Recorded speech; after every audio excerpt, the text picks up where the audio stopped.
This is the Orioles POSTCAST, your instant game reaction for the Baltimore Orioles. Part of the Locked On Podcast Network, your team every day.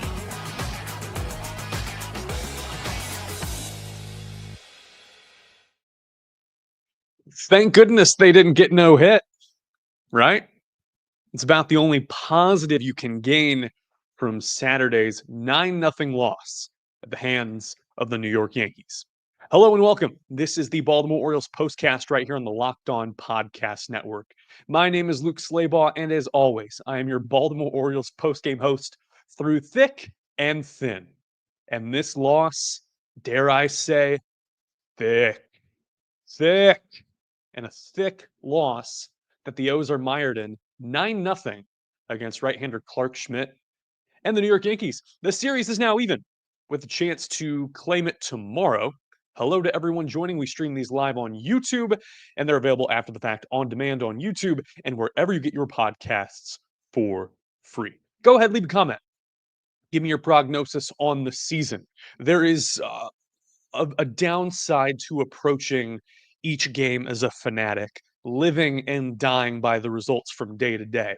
You do it in a sport like football, cool. You've got 6 or 7 days to cool off, sometimes even more. And here, the inconsistency is just mind-boggling. And again, hat tip to Clarke Schmidt. That's the first thing we got to talk about today. This is what you'll be talking about. Jeff Molnar, live in the YouTube chat, just says, thank you, Gary Sanchez, for saving us, with a dejected emoji, it so looks like.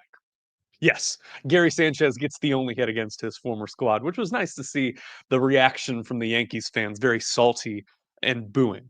But Clarke Schmidt's cut fastball and knuckle curve were his bread and butter, and it had the O's off balance all day. Soft outs, nothing really barreled up. Couple of hard hit ground outs by Gunnar Henderson, and that's all she wrote. By the way, Gunnar Henderson's hit streak ends at 14 games after he strikes out against JT Brubaker in the 9th inning on a low changeup 3-2 count. Sad to see Gunnar's hit streak end, and really what could have been the O's hitting streak at all end. Best chance came off the jump. In a similar vein, though I'm not comparing the two, against Tarik Skubal in his most recent start for Detroit against the Orioles, the O's could have gotten him out the gate. Top one, there's one out. Jordan Westburg walks, then promptly steals second base. More on that in a few minutes. Gunnar Henderson also finesses a walk. And it's up to Ryan O'Hearn and Ramon Laureano to do something, and they both can't put a charge into the ball. O'Hearn gets rung up on a knuckle curve down the middle, just wasn't expecting it, couldn't adjust to it, and Laureano popped out to Jazz Chisholm. So they managed Clarke Schmidt to throw 27 pitches, which puts him behind the 8 ball and ultimately probably costs him the no-hit bid because he gets pulled after 7. But it's all downhill from there. And Schmidt goes 7 innings. He strikes out 5, and only those 2 walks to talk about. So nothing, literally nothing against the Yankees after the first inning. 103 for Schmidt, and manager Aaron Boone sees fit to take him out and puts on JT Brubaker, right-hander, his first time in the big since 2022. Top of the 8th, he gets a 3-2 count on Gary Sanchez, the leadoff man, courtesy of a generous first base umpire no swing call. You could make the argument that Sanchez did. His wrists are committing towards the plate, but he pulls up the bat head just in time. So check swing called, 3-2 count, and then the next pitch, Gary lines it up the middle for a single, and yes, a cascade of boos from the Bronx. But that's about it. Hisashi Iwakuma, you are safe. You were the last man to no-hit the Baltimore Orioles. A couple injury updates, and unfortunately got one mid-game for Jordan Westburg. He leaves the game due to left hand discomfort. I mentioned earlier he stole that base in the first inning, and it was great to get a runner in scoring position off the jump against Clarke Schmidt. In the live broadcast, the feed that they had, you could see when he came up, there was a cut tight on his face where it looked like he was grimacing, like he felt something, was kind of had a sharp inhale. And the first thought was, my goodness, I hope it's not a re-aggravation of that hamstring injury that kept him out for more than a month. He does have the oven mitt, the glove protecting his wrist on the left hand.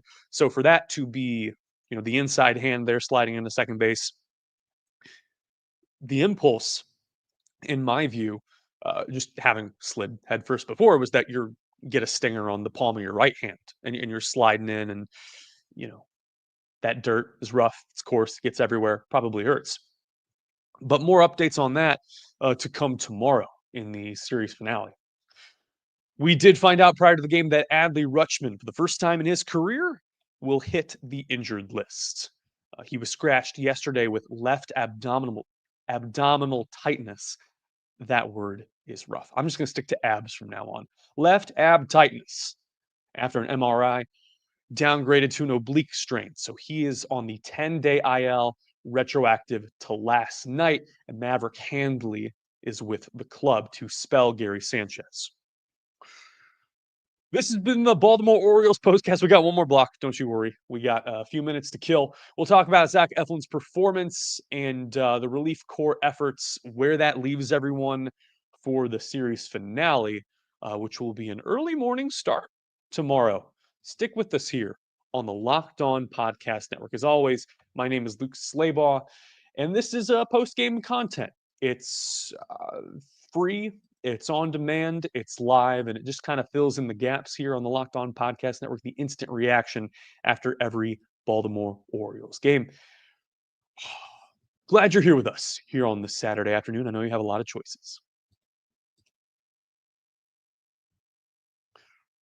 Whole lot going on, but don't you ever forget about wonderful pistachios. In fact, if the O's had wonderful pistachios, they probably, they pack more of a punch with the protein that wonderful pistachios has.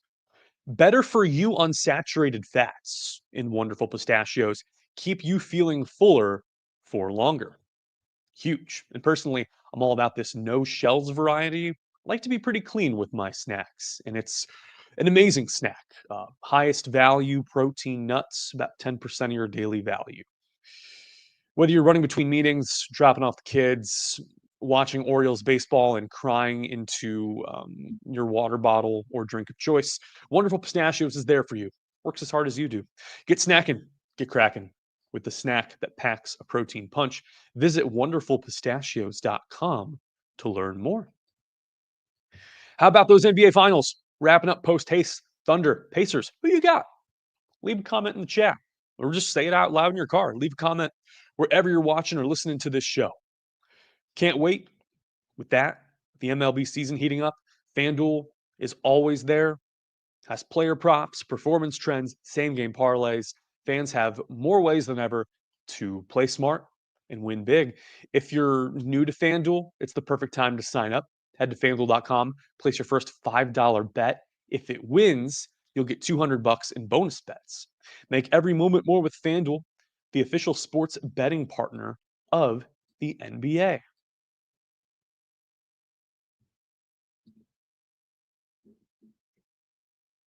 Ugh. Orioles get one hit against Clarke Schmidt and JT Brubaker and the New York Yankees. Final score 9-0 here on this Saturday. Jeff Molnar, the comments king today, says the O's can learn from the Bronx Bombers. They had quality at bats all afternoon. Many balls fouled off during the game, and we saw hints of that last night. It's the variation from day to day. I understand being aggressive early in the counts, and Jackson Holliday has shown that he can, have extra base hit power and, catch the pitcher off guard, not just taking a first pitch strike, but man,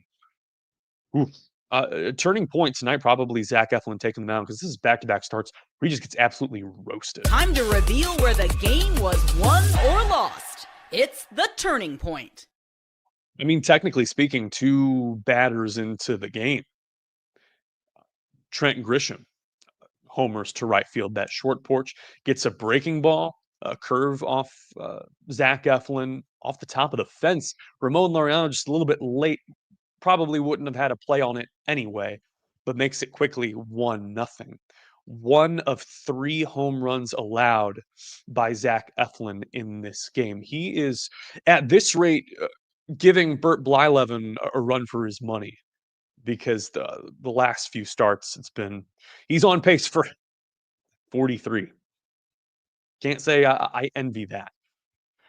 So he limits the damage to 1 home run in the bottom of the first, despite walking Aaron Judge, giving up a single to Cody Bellinger, is able to work, strikes out Jazz Chisholm looking this two-seam fastball kind of front door, and the same thing for Jason Dominguez.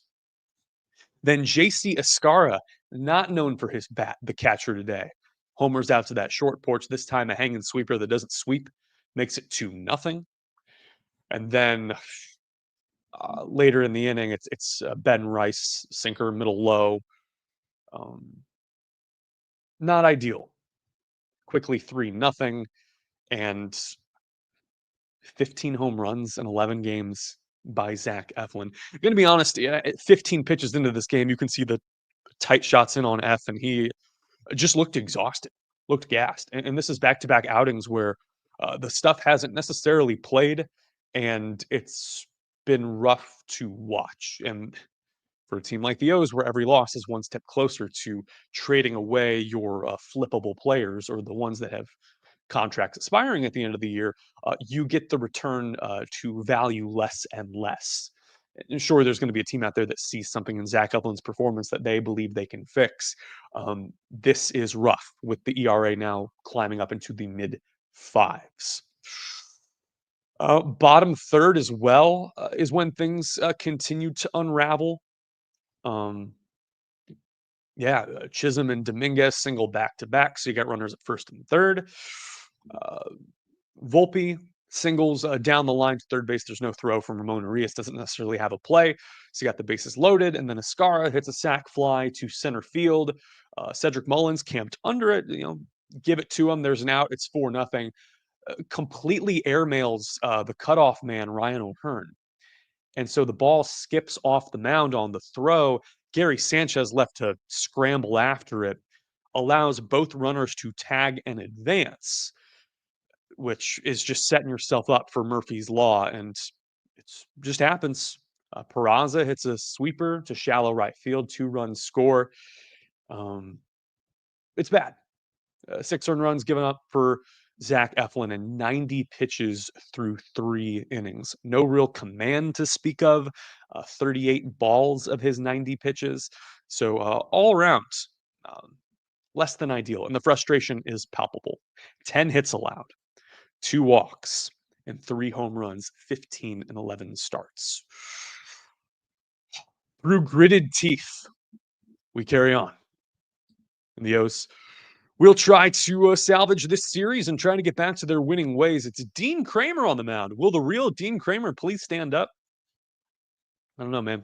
Right-hander going up against righty Will Warren, 4-4 with the 4.83 ERA.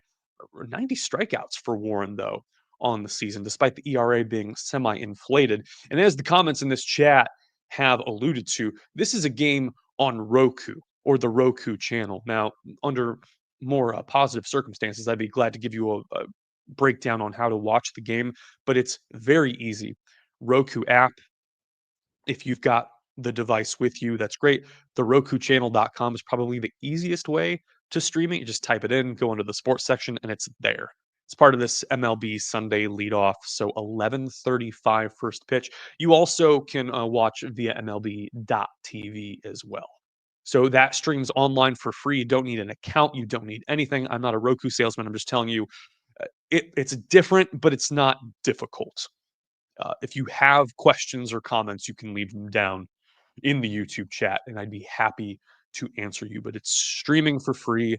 Thank goodness for Roku and all those fast TV apps, as they are called. We benefit a lot from that here on Locked On as well, the fast TV channels. So 11:35 first pitch. It's a rubber game. Flush it and move on. That is the MO. And all right, the Orioles now with an injury lingering to Jordan Westberg. No official word on that right now. Adley Rutschman hits the IL. And a one-hitter the O's suffer in this 9-0 loss to the New York Yankees. Good night, stay safe, and I'll see you right back here tomorrow night.